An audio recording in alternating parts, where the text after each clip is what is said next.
సంవత్సరాల తరబడి ఎన్ని మందులు వాడినా మీ మోకాల నొప్పులు తగ్గట్లేదా? ప్రాణ పెయిన్ క్లినిక్ లో అత్యాధునిక చికిత్స. నమస్కారం, సుమన్ టీవీకి స్వాగతం. ప్రస్తుతం మనతో పాటు ఉన్నారు శ్రీచక్రపీఠ వ్యవస్థాపకులు, ప్రముఖ జ్యోతిష్య పండితులు, మనందరికీ సుపరిచితులైనటువంటి డాక్టర్ ప్రదీప్ జోషి గారు. గురుగారు నమస్కారం అండి.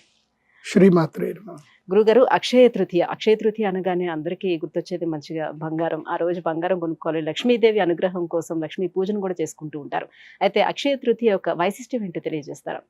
శ్రీ గురుభ్యో నమః. శ్రీమాత్రే నమః. సిద్ధలక్ష్మీర్ మోక్షలక్ష్మీ జయలక్ష్మీ సరస్వతి శ్రీలక్ష్మీర్ వరలక్ష్మీ చ ప్రసన్న మమ సర్వదా. శ్రీమాత్రే. లక్ష్మీదేవి యొక్క గొప్పతనం ఏంటో మనం ఎవ్వరికీ ప్రత్యేకంగా చెప్పాల్సిన అవసరం లేదు. చిన్న పిల్లాడి దగ్గర నుంచి అందరికీ తెలుసు. లక్ష్మీదేవి అంటే ఏంటి అంటే డబ్బులు. అందరికీ తెలిసింది లక్ష్మీదేవి అంటే cinnamon for the money. Money అంటే లక్ష్మీదేవి, లక్ష్మీదేవి అంటే మనీ. ఇది అందరికీ తెలిసిన విషయం. మరి అక్షయ తృతీయకి లక్ష్మీదేవికి సంబంధం ఏంటిది అసలు చాలా మందికి తెలియదు. అక్షయ తృతీయ రోజు బంగారం కొనుక్కోవాలి అని అంటారు. ఇది ఎక్కడ కూడా ఏ పురాణంలో కూడా లేదు.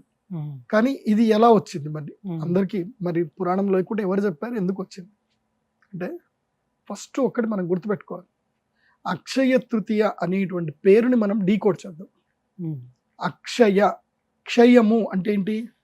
నాశనం అవ్వడము. క్షయనం అంటే ఏంటి? మొత్తం కొలాప్స్ అయిపోవడం. క్షయం తగ్గుతూ ఉండడము అని అర్థం.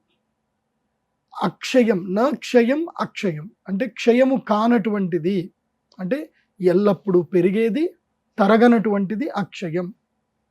సో దాన్ని అక్షయ తృతీయ అన్నారు. కేవలం తృతీయ అనవచ్చు కదా, అక్షయ తృతీయ అని ఎందుకు అన్నారు మరి అంటే ఇది సంవత్సరంలో వచ్చేటువంటి ఒకే ఒక్క ముహూర్తం. ఈరోజు మీరు ఏ పని చేసినా అది అక్షయం అవుతుంది. ఈ రోజు మీరు ఉద్యోగం చేశారు, ఉద్యోగంకి వెళ్ళారు, అది అక్షయం అవుతుంది. అది మంచా చెడా? మంచిదే కదా. అంటే మీ జీవితాంతం బానిసగానే ఉంటారు. బానిస ఉంటారా అంటే ఆలోచనను బట్టి అదే ఉంటుంది. అక్షయ తృతీయ రోజు నేను చెప్పేది ఏంటంటే ఉద్యోగం చేయకూడదు. అక్షయ తృతీయ రోజు ఏ పని చేయకూడదు. అక్షయ తృతీయ రోజు ఏం చేయాలంటే ఏ పని చేయగలిగితే అక్షయం అవుతుంది. ఎప్పటికి అక్షయము అంటే జీవితాంతము, అంటే జీవితకాలము, జన్మాంతర కాలానికి అక్షయమైనది ఏంటి అంటే పుణ్యం. ఏం సంపాదించుకోవాలి? పుణ్యం సంపాదించాలి.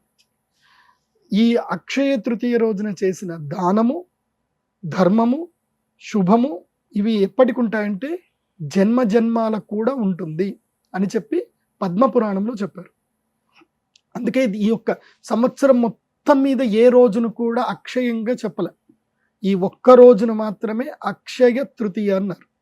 అక్షయం అని ఎందుకు అన్నారు అంటే దీనికోసం. ఈ రోజే పరశురాముల వారు అవతరించినటువంటి పుణ్యదినం. అంటే ఆ పరశురాముడు భూలోకానికి దిగివచ్చి క్షత్రియ కులాన్ని మొత్తం కూడా నాశనం చేసి మళ్ళీ భూమి మీద ధర్మ సంస్థాపన చేయడం అనేది జరిగింది. అంటే బలమున్నవాడిది జీవితం కాదు, బలమున్నవాడి శాసించేవాడు. అప్పటి వరకు క్షత్రియుడు అంటే వాడు బలమున్నవాడు, భయపెట్టి అందరినీ శాసించేవాడు. అలాంటి క్షత్రియ కులాన్ని మొత్తం కూడా సంహారం చేసి ధర్మ సంస్థాపన చేసినటువంటి పరశురాముల వారు అవతరించినటువంటి రోజు ఇదే అక్షయ తృతీయ రోజున. పరశురాముల వారు ఈ భూమండలాన్ని మొత్తము కూడా కశ్యప ప్రజాపతికి దానం చేసిన రోజు. దానం చేసి తన యొక్క గొడ్డలి పేటుతోటి కేరళ ఏదైతే ఉందో కొంకణ అంటారు, కొంకణ అంటే గొడ్డలి అని అర్థం. ఆ కేరళ ప్రాంతాన్ని మొత్తం కూడా గొడ్డలితోటి ఇలా కొట్టారు కాబట్టి ఆ ప్రదేశం మొత్తం కూడా పరశురాముడి క్షేత్రం అది. అలా భూమి మొత్తం కూడా దానం చేసిన మహాద్భుతమైన పుణ్యదినం ఇది. అందుకే ఆయన వరం ఇచ్చారు, అక్షయ తృతీయ రోజు ఎవరైతే గనక లక్ష్మీనారాయణుల యొక్క ఉపాసన చేస్తారో, అంటే మహాలక్ష్మి ఉపాసన ఎవరైతే చేస్తారో, యాగం చేస్తారో, వాళ్ళు ఈ భూమండలాన్ని ఏలినంత పుణ్యఫలం వాళ్ళకి లభిస్తుంది, వాళ్ళ పుణ్యఫలము అక్షయం అవుతుంది అని చెప్పి ఆ రోజు పరశురాముల వారు ఇచ్చినటువంటి వాక్కు ఇది. అంటే కశ్యప ప్రజాపతి పరశురాముల వారికి ఈ వాక్కు ఇచ్చారు. ఎందుకోసం అంటే కశ్యప మహర్షికి ఇదే అక్షయ తృతీయ రోజున పరశురాముల వారు భూమండలాన్ని మొత్తం దానం చేశారు కాబట్టి ఇది పుణ్యము, అక్షయమైన పుణ్యము. కాబట్టి ఈ వైశాఖ శుద్ధ తృతీయ రోజు ఎవరైతే గనక, ఇప్పుడు పరశురాముల వారు ఎవరు అంటే సాక్షాత్తు శ్రీ మహావిష్ణువు యొక్క అవతారం. కాబట్టి ఆ శ్రీ మహావిష్ణువు యొక్క ధర్మపత్ని ఎవరు? శ్రీ లక్ష్మి. మహాలక్ష్మీదేవి. సో ఐశ్వర్యానికి మూల అధిష్టాన దేవత ఎవరు? లక్ష్మీదేవి. ఈ ప్రపంచములో ఉన్నటువంటి సమస్తమైనటువంటి ఆహారమునకు, పదార్థములకు, ధాతువులకి, సిరి సంపదలకు అన్నిటికీ కూడా అధిష్టాన దేవత లక్ష్మీదేవి. లక్ష్మీదేవి లేకపోతే ఇంకేది లేదు. మనం బతుకుతున్నాము అంటే కారణం లక్ష్మీదేవి. అందుకే ప్రకృతి అని అంటారు ఆమెని. ఆమె కోపం వస్తే దాన్నే వికృతి అంటారు. అందుకే లక్ష్మీ సహస్రనామంలోకి వెళ్తే ప్రకృత్యై నమః, వికృత్యై నమః, శ్రీయై నమః, మహాలక్ష్మీ నమః, సౌభాగ్యాయ నమః అని అమ్మవారికి అన్ని పేర్లు చెప్తారు. మీరు ఎప్పుడైనా గుర్తుపెట్టుకోండి, సనాతన ధర్మంలో పేర్లు చెప్పారంటే ఊరికే పేర్లు చెప్పలే, వాళ్ళ యొక్క శక్తి అది. దాన్ని డీకోడ్ చేసి తెలుసుకోవాలి. ఆ అమ్మవారు ప్రకృతి. ప్రకృతిలో మీకు ఒకటి గుర్తుపెట్టుకోండి, ఐశ్వర్యం అంటే చాలా మంది బంగారం అనుకుంటారు.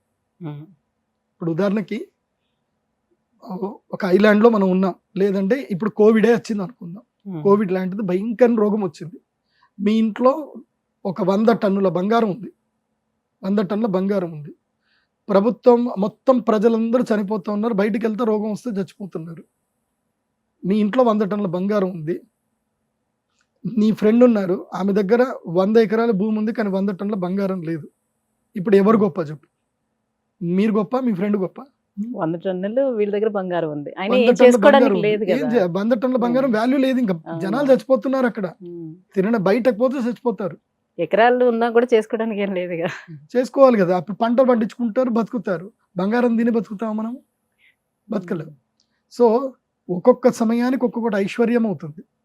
సో డబ్బే ఎప్పుడు ఐశ్వర్యం అవ్వదు. బంగారం ఇప్పుడే, ధాతువులు ఎప్పుడు ఐశ్వర్యం అవ్వవు. ఆరోగ్యం కూడా ఐశ్వర్యం కిందే వస్తుంది. ధాతువు అనేటువంటిది ఐశ్వర్యంలో ఒక భాగం. ఒకటి, మొత్తం 8 ఉంటాయి ఐశ్వర్యంలో. ఒకటి ధాతువు అంటే బంగారము, రెండవది వెండి, మూడవది ఆహారము, నాలుగవది ధాన్యము, ధాన్య సంపదలు ఏవైతే ఉన్నాయో అది, తర్వాత భూమి, తర్వాత ప్రియమైనటువంటి భార్య లేదా భర్త, లేదా ఇంకోటి ఏంటి సంతానము, ఆరోగ్యకరమైనటువంటి కుటుంబము, సంతానం, తర్వాత నమ్మకం కలిగినటువంటి పనివాళ్ళు. ఇవన్నీ కలిస్తేనే అష్టైశ్వర్యం అంటారు. కేవలం డబ్బు ఒకటి మాత్రం కుదరదు. కాకపోతే కలియుగములో ధనము పైన, బంగారం పైన కలి ప్రభావం ఉంటుంది కాబట్టి, బంగారంలో కలి ఉంటాడు కాబట్టి కలియుగములో బంగారానికి చాలా విలువ ఉంటుంది. అదే మనం పూర్వకాలం ద్వాపర యుగంకి వెళ్ళామనుకోండి, బంగారంకి విలువ లేదు, మనుషులకు విలువ, ప్రేమలకు విలువ, కానీ బంగారంకి విలువ లేదు. ద్వాపర యుగంలో భూమికి విలువ, కానీ కలియుగంలో బంగారానికి విలువ, తర్వాత భూమికి విలువ. కలియుగంలో బంగారాన్ని, భూమిని ప్రేమించినంత మనుషులు కూడా ప్రేమించుకోరు. ఇది కలియుగ ధర్మం. కాబట్టి ఈ యుగ ధర్మ ప్రకారము మనిషికి రావాల్సిన అరిష్టాలు ఏవి రావద్దు, పుణ్యఫలం అనేటువంటిది ప్రతి జన్మకి ఉండిపోవాలి అని అంటే అక్షయ తృతీయ రోజున పుణ్యకార్యం చేయాలి. ఏ పని చేయకూడదు. దేవాలయంలో సేవ చేయాలి, లేదా యజ్ఞ యాగాదులు చేయాలి, దాన ధర్మాలు చేయాలి, అన్నదానం చేయాలి, ఇలాంటివి పూజలు చేయాలి. అందుకే అక్షయ తృతీయ రోజున మేము శ్రీ మహాలక్ష్మి యాగం చేయాలని సంకల్పం చేశాం. ఈ మహాలక్ష్మి యాగం చాలా గొప్పది, కమలాత్మికా తంత్రం అంటారు. అందుకే లక్ష్మీదేవి లేకపోతే ఏది లేదు. లక్ష్మీ అనుగ్రహం ఉందనుకోండి అన్నీ వచ్చేస్తాయి. లక్ష్మి వచ్చిందనుకోండి సరస్వతి వస్తుంది, కాళీ కూడా వస్తుంది. సో లక్ష్మి రావాలి, ఆ లక్ష్మీ అనుగ్రహం కలగాలి అని అంటే అక్షయ తృతీయ రోజున శ్రీ మహాలక్ష్మి యాగం చేసుకోవాలి. విశేషంగా ఈ సంవత్సరానికి ఉన్న గొప్పతనం ఏంటంటే, ఈ సంవత్సరం ఒక గొప్ప ముహూర్తం వచ్చింది. ఏమిటంటే ఈ సంవత్సరం అక్షయ తృతీయ శుక్రవారం వచ్చింది. అది కాకుండా గురుగ్రహము అక్షయ తృతీయ ఎప్పుడు మారుతున్నాడు. అంటే సంధికాలంలో అక్షయ తృతీయ ఎప్పుడు గురుగ్రహం మారుతున్నాడు. గురువు మారే సమయంలో అందరి జీవితాలు మారిపోతాయి. మే 1వ తారీఖు గురువు మారుతున్నాడు, మే 10 వరకు సంధికాలము, మే 10 తర్వాత గురుగ్రహ ప్రభావం చూపించడం జరుగుతుంది. ఎవరెవరికేనంటే మేషరాశి వారికి, కర్కాటక రాశి, కన్యా రాశి, వృశ్చిక రాశి, మకర రాశి, ఈ 5 రాశుల వారికి మే 10వ తారీఖు తర్వాత రాజయోగం వస్తుంది. జాతకం బాగాలేదు, గురుగ్రహం మారాడు, ఏం ప్రయోజనం? ఏం రాదు. అందుకే వీళ్ళు మహాలక్ష్మి యాగం తప్పకుండా చేసుకోవాలి. వీళ్ళకి రాజయోగ సిద్ధి కలుగుతుంది. 5గురికి రాజయోగం వెళ్ళిపోతుంది. ఎవరికి? మీనరాశి వారికి, మిథున రాశి వారికి, సింహరాశి వారికి, తర్వాత ధనుసు రాశి వారికి, తర్వాత తులారాశి వారికి. ఈ 5 రాశుల వారికి రాజయోగం వెళ్ళిపోతుంది. అంటే అరిష్టాలు రాబోతున్నాయి. కానీ ఇప్పటి వరకు రాజయోగం ఉంది కదా, మరి ఇప్పటి వరకు సిరి సంపదలు చేసుకొని ఉన్నారు కదా, ఆ అరిష్టాల వల్ల ఈ సిరి సంపదలు తగ్గొద్దు అని అంటే వీళ్ళు తప్పకుండా శ్రీ మహాలక్ష్మి యాగం అక్షయ తృతీయ రోజు చేసుకోవాలి. ఇక న్యూట్రల్గా ఉండేటువంటి రాశులు రెండే రెండు, ఒకటి కుంభరాశి, రెండవది వృషభ రాశి. వీళ్ళు ఏం చేసుకున్నా ప్రయోజనం లేదు. సో వీళ్ళు సేవ తప్పకుండా చేయాలి. యాగం చేసుకుంటే గుడ్డిలో మెల్లి అన్నట్టుగా ఏదో నడిచిపోతుంది, ఆ తర్వాత సంవత్సరానికి బాగుంటుంది. కాబట్టి అక్షయ తృతీయ రోజున మేము అమ్మవారికి సహస్ర కుంభాభిషేకం చేస్తున్నాం. అంటే 1000 కలశాలలో నీళ్లు నింపి ఆ వరుణ మండల పూజ చేసి సహస్ర కలశ మండలావర్తి అయినటువంటి శ్రీచక్రాన్ని ఏర్పాటు చేస్తాం. ఆ శ్రీచక్రంలో అమ్మవారి యొక్క శక్తిని ఆవాహనం చేస్తాం. అలా ఆవాహనం చేసినటువంటి ఆ శక్తి జలముతో అమ్మవారికి అభిషేకం చేస్తాం. ఆ తర్వాత మీరు కావాలంటే ఎవరైనా రండి, మీ కెమెరాలో కూడా బంధించుకోండి. ఆ సమయంలో ముందు రోజు అంటే అక్షయ తృతీయ రోజున ఉదయం 9 గంటలకి అమ్మవారిని ఫోటో తీసుకోండి. అక్షయ తృతీయ రోజున అభిషేకం అయిపోయిన తర్వాత అమ్మవారి ఫోటో తీసుకోండి. ఇలా 1000 రెట్ల కాంతి కళ అద్భుతంగా కనిపిస్తుంది అమ్మవారి ముఖంలో. కాబట్టి అంత అద్భుతమైనటువంటి శక్తి సంపన్నమైనటువంటి రోజు అక్షయ తృతీయ. కాబట్టి ఆ అక్షయ తృతీయ రోజు అమ్మవారికి అభిషేకం చేసిన కలశము మీ ఇంటికి తెప్పించుకొని మీ సంకల్పం చేసుకోవాలి. ఇప్పుడు చాలా మందికి చాలా సంకల్పాలు ఉంటాయి. కొంతమందికి ఇల్లు కట్టుకోవాలని ఉంటుంది, కొంతమంది పిల్లలకి మంచి ఉద్యోగం రావాలి, వ్యాపారం చేయాలి. ఒక్కొక్కళ్ళకి ఒక్కొక్క రకమైన సంకల్పం ఉంటుంది. మంచి సంతానం కలగాలి. ఏ సంకల్పం చేయాలన్నా ఇంట్లో కలశం పెట్టాలి. ఆ కలశం ఎక్కడి నుంచి రావాలి అని అంటే వరప్రసాదంగా అమ్మవారి దగ్గర నుంచి రావాలి. అంగట్లో వెళ్ళి కొనుక్కుంటే అది కలశం, అది వరప్రసాదంగా రాదు, కేవలం ఒక ధాతువులాగా వస్తుందంటే. అదే అమ్మవారికి అభిషేకం చేసిన కలశం మీ ఇంటికి వస్తే అది వరప్రసాదంగా ఆ కలశం మీకు అక్కడ ఉంటుంది. అంటే అమ్మవారి యొక్క చేతి నుంచి మీకు ఇచ్చినట్టుగా ఉంటుంది. అలా అమ్మ చేతి నుంచి ఇచ్చిన కలశం మీ ఇంట్లో పెట్టుకొని సంకల్పం చేసుకొని ఆ కలశ పూజ చేయండి. ఇప్పుడు వరమహాలక్ష్మి వ్రతం చేస్తాం, అప్పుడు అందరం ఏం చేస్తాం, కలశానికి చక్కగా అమ్మవారి మూం పెట్టి చీర కట్టి పూజ చేస్తాం. అది ఏ కలశము అంటే ఇదే కలశానికి చేయాలి. మళ్ళీ ధనత్రయోదశి వస్తుంది, నవరాత్రులు కలశం పెట్టాలి సంకల్పానికి. ఇంట్లో ఏ పూజ చేసినా పెట్టవలసింది సంకల్ప కలశం పెట్టాలి. ఆ కలశము అక్షయ తృతీయ రోజున అమ్మవారి దగ్గర నుంచి తీసుకుంటే అది మీకు అక్షయం అవుతుంది, అది గుర్తుపెట్టుకోండి. కాబట్టి ఈ అక్షయ తృతీయ రోజున మనం ఏ పని చేయాలి అనంటే, ఏ పని వల్ల మనకి జన్మాంతరములుగా ఐశ్వర్య సిద్ధి కలుగుతుందో ఆ పని చేయాలి. జన్మాంతరాలుగా వచ్చేది ఏంటి? కేవలం పుణ్యఫలం మాత్రమే. కాబట్టి ఈ అక్షయ తృతీయ రోజున జపము, తపస్సు, పూజ, అర్చన, హోమము, దానము ఇవి మాత్రమే చేయాలి. వేరే ఏ పని చేయకూడదు. అక్షయ తృతీయ ఈజ్ హాలిడే, వాస్తవంగా హాలిడే. మీరు నిజంగా చెప్తున్నాను, అక్షయ తృతీయ రోజు హాలిడే పెట్టుకొని ఈ పన్ను చేయండి. అక్షయ తృతీయ రోజు ఏ పన్ను చేయకూడదు. ముఖ్యంగా సేవక వృత్తి చేయకూడదు. సేవ, మీకు ఇష్టం లేని పని సేవకాలు చేయకండి. ఇప్పుడు చాలామంది లేబర్లు ఏదో పని చేస్తారు. అక్షయ తృతీయ రోజు ఆ పని మానేయండి. ఆ రోజు మీరు చేసే సేవ దేవాలయానికి సేవ చేయండి, అమ్మవారికి సేవ చేయండి. ఎక్కడైనా గుడికి వెళ్ళండి, ఆ గుడి మొత్తం క్లీన్ చేయండి, సేవ చేయండి. ఆ యోగం మీకు, అమ్మవారి యొక్క సేవ చేసే యోగం మీకు వస్తుంది. తర్వాత రెండోది, అక్షయ తృతీయ రోజు అప్పు చేయకూడదు, అప్పు ఇవ్వకూడదు. అక్షయ తృతీయ రోజు ఎవరికి ఏది అప్పుగా ఇవ్వకూడదు, ఎవరికి ఏది కూడా అప్పుగా తీసుకోకూడదు. అక్షయ తృతీయ రోజు సద్బ్రాహ్మణులకు, శ్రేష్టమైనటువంటి వారికి దానము చేయాలి. అంటే హుండీలో డబ్బులు వేయకూడదు. నేను చెప్పేది, హుండీలో డబ్బులు వేస్తే ఇంకంత వేస్ట్. ప్రభుత్వ కబ్జాలో హుండీలో డబ్బులు వేస్తే ఏం లేదు, ఇంకా పాపం వస్తే తప్ప పుణ్యం రాదు. ఎందుకోసమంటే వాళ్ళు దాంతో ఇంకా దుర్మార్గంగా పనిచేస్తున్నారు. అది దేవుడికి ఇచ్చినట్టు కాదు. సో ఎవరైతే ధర్మాన్ని నిలబెడుతున్నారో, ఎవరైతే గోవులని సంరక్షిస్తున్నారో వాళ్ళకి వెళ్ళి దానం చేయండి. ఇప్పుడు గోదానం, ఎక్కడైనా సరే గోశాలలు ఉంటాయి, ఆ రోజు వెళ్ళి గోవులకు ఏదైనా దానం చేసి రండి, గోవులకు ఏదైనా ఇచ్చిరండి. సో ఈ రోజు ఏదైతే మీరు దానం చేస్తారో అది అక్షయం అవుతుంది, గుర్తుపెట్టుకోండి. అక్షయ తృతీయ రోజు చేయవలసింది దానం. మరి బంగారం ఎందుకు కొనుక్కుంటున్నారంటే, వాడికి ఒక పిచ్చి ఏంటంటే కనుక బంగారం మనం అక్షయ తృతీయ రోజు కొనుక్కుంటే అది కూడా మనకు అక్షయం అవుతుంది, సో బంగారం ఇంకా పెరుగుతుంది తప్ప తరగదు అనుకుంటారు. సరే, అది ఒక విధంగా మంచిదే. ఎందుకోసమంటే కలియుగ ధర్మం ఏంటంటే బంగారము ధర ఎప్పటికీ పెరుగుతానే ఉంటుంది తప్ప ఎప్పటికీ తగ్గదు. యుగ ధర్మమే అది. సో బంగారం ఇప్పుడు నేను పుట్టి ఎరిగి నాకు ఊహ తెలిసినప్పుడు బంగారం 4,600 రూపాయలకి 10 గ్రాములు నాకు ఊహ తెలిసినప్పుడు. ఇప్పుడు 24 క్యారెట్స్ 73,000.